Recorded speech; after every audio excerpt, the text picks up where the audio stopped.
All right, let's see if I can get this right the fourth time.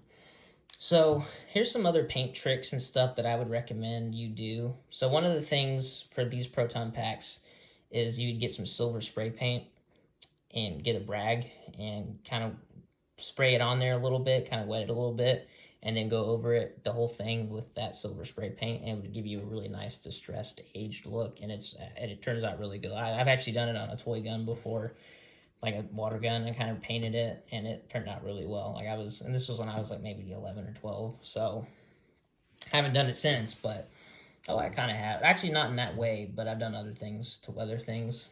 What you could also do is you could get some Fuller's Earth or some baby powder and make this not so shiny. You could sprinkle it on there and kind of, leave it on there. And what you do is you kind of get like a little rag and kind of just brush it on there. And that really gives you that kind of that dusty look. And I'd recommend you do that, which I think is one of the best ways to kind of keep the paint not so shiny, which I've done it on packs before.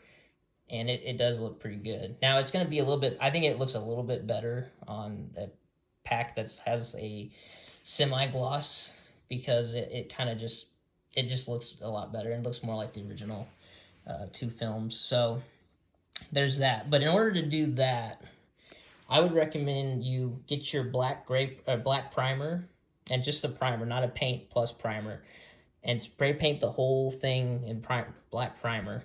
Then what I recommend you do is get an enamel. You could get it in the same color if you want, or a clear coat enamel, and spray that. And obviously do it right, and obviously let it cure.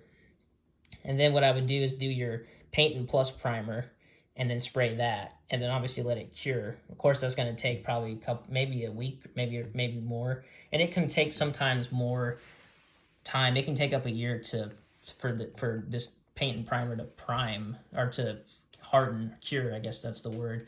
So those are just some tips. I'm trying to speak clearly, but my words are kind of stumbling. So I hope that makes sense.